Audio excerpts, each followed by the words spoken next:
Quick programming note before we get started today. This is going to be the only video for today. I'm not going to be back this afternoon like I usually am during the week. Our high schooler plays flag football, and her team, they went undefeated in the area this season. So the playoffs are starting later this afternoon. They're competing for the area championship. If they happen to win today, they'll be going to state. Now, this tournament was supposed to be held at home, but for some reason they changed the location at the last minute. So now we got to drive 3 hours away for this game. So that is the reason I'm not going to be back later this afternoon, but we will be back to our normal schedule tomorrow.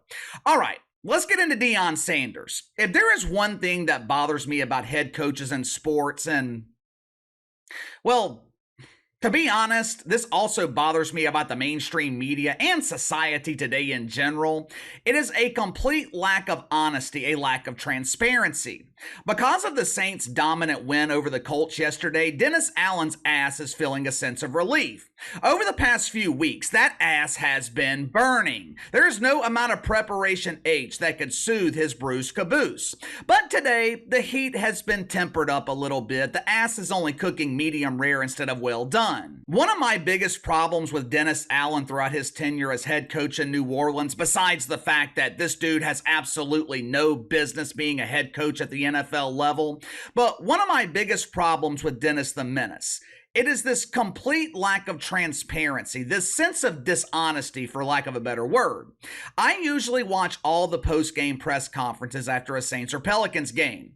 I have just quit wasting my time watching a Dennis Allen press conference. It's the same jargon. It's the same recycled lines over and over. We got to be better. No shit. My girlfriend, who doesn't know shit about fuck when it comes to football, even she knows the Saints have to be better. We need to keep doing what we're doing. What do you mean by that? Keep doing what we're doing? Because all I see you doing is losing.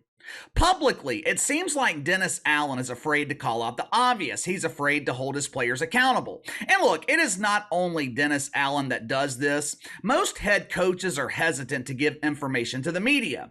Bill Belichick, for example. Bill Belichick is painfully boring during a press conference. But sometimes as fans, we want to see our head coach stating the obvious. We want to see some transparency. We want brutal honesty from our head coach. Oftentimes, we are given the complete opposite, which is why I don't understand why Deion Sanders is being absolutely crucified for what he said after Colorado's loss to UCLA on Saturday night. It is abundantly clear at this point that America's fascination with Deion Sanders is over. That's what tends to happen when you consistently lose football games. Ratings have fallen dramatically. Television networks, they are moving Colorado out of these marquee time slots. It's just a complete disaster at this point. What happened with these kids at Colorado, it is a classic case of being given too much too soon. These kids bought into the media hype. They thought they were the best team in America after winning one fucking game. They were living off the pedigree of Deion Sanders. Prime time. Problem was, Deion Sanders, he ain't on the field. Now, to his credit, Jason Whitlock predicted that this was going to happen. Once Colorado got into October and they started facing real opponents, the team would completely fall apart.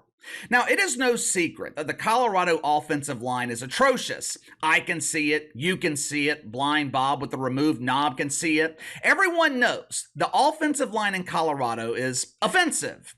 After the game, the media, they asked Deion Sanders about the issues on the offensive line. Instead of channeling Dennis the Menace and replying with some prepared answer like, "These guys are great. I love our offensive line. Our right tackle is the best at patting the center on that ass to snap the ball, but we gotta be better, by golly." Instead of Deion Sanders giving some pandering response, instead of Deion Sanders playing the nice guy, he gave an honest response. He stated the obvious. Watch for yourself. The line has to improve. It ain't no aspect. The line has to improve. Well, it's a struggle to run the ball. It's a struggle to run the ball. And we got to figure that out, because now you're one-dimensional, and it's easy to stop a team when they're one-dimensional, and that's who we are at this point in time. I think we committed to it on a first down, and we was 2nd and 15. Those are the type of things you don't want to do and get behind the 8 ball. First downs are so vital. The big picture, you go get new linemen. That's the picture, and I'm going to paint it perfectly. Am I the only one that finds it refreshing to get this level of brutal honesty from a head coach? Am I the only one that finds it refreshing to see Deion Sanders being transparent? Sure seems that way if we're going off the responses he received on social media and from the mainstream media. Headline at Mediaite: Deion Sanders throws players under the bus. Headline at Athlon Sports: Deion Sanders facing backlash over classless remarks. Classless? We are now calling honesty classless? The sensitive men on social media who haven't been inside of a breathing woman since birth, they came out in full force to attack Deion Sanders. This is poor coaching. You can't blame the players for how bad they played. Well, who else do you blame? What did you want Deion Sanders to say? What was he supposed to say here? Let me ask you something. If you're in management at your job, you have a group of employees that are consistently underperforming. You have tried coaching them up. You've tried helping them out. You have given them all the resources they need to adequately perform. And for some reason, they're consistently underperforming. Are you going to keep them around? Are you going to tell them, it's okay, guys, just be better next time? Or are you going to fire them? You're going to fire them. You're going to find someone else who will perform, right? So how come it's different with Deion Sanders? Well, Casey, these are kids. He's throwing kids under the bus publicly. These aren't kids. These are grown men.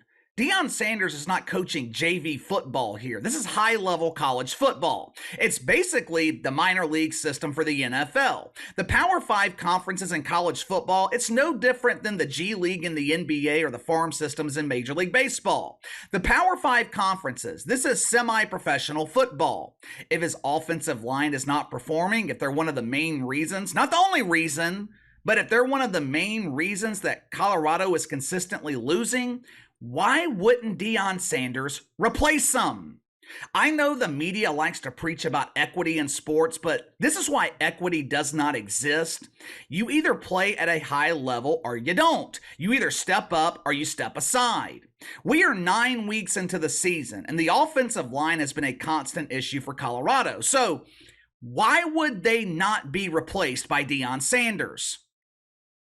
But his comments about the offensive line, they were not the only comments that drew criticism from the media. Headline over at Outkick: Deion Sanders makes tone-deaf comments on Colorado making a bowl.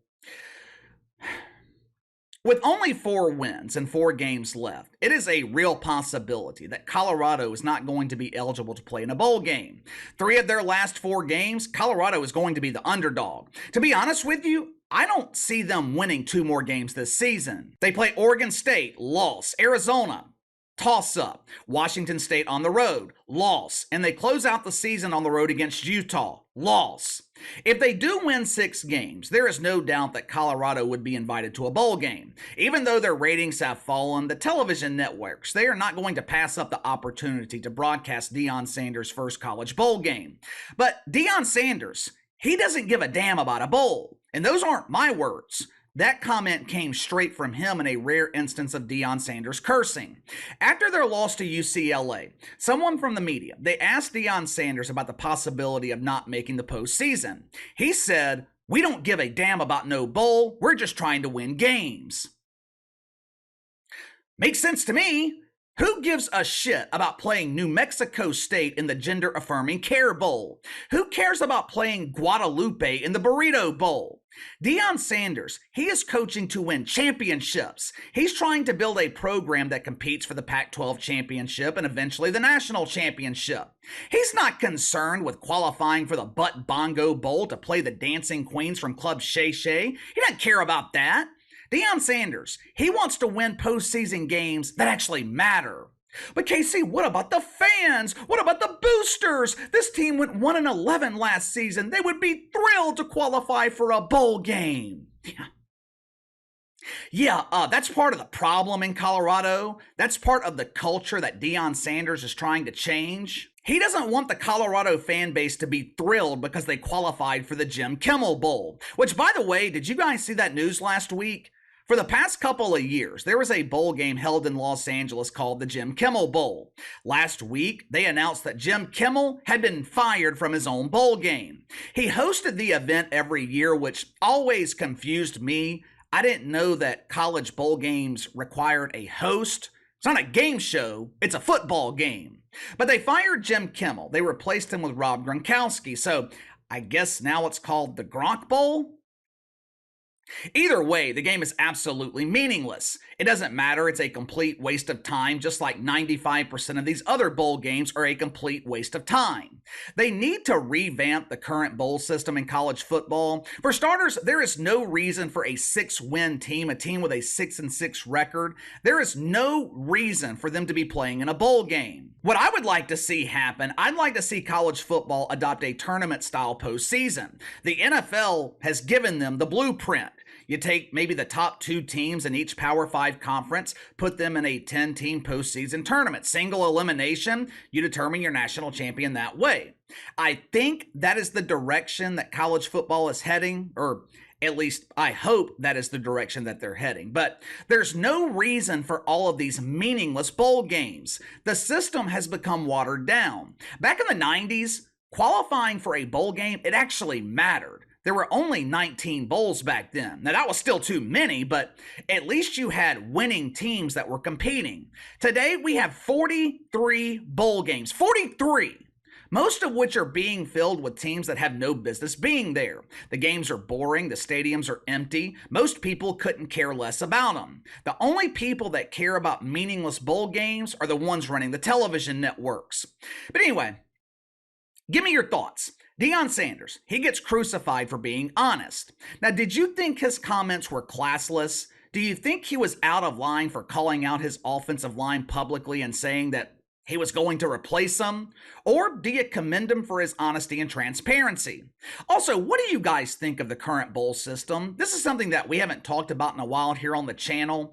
Should 6-win teams qualify for a bowl game? You let me know. Sound off in the comments below. Like, subscribe, share the video. I appreciate every one of you guys and your continued support. Best way to contact me is by email at btlkc84@gmail.com, KC_BTL84 on Twitter. I'll see you guys tomorrow.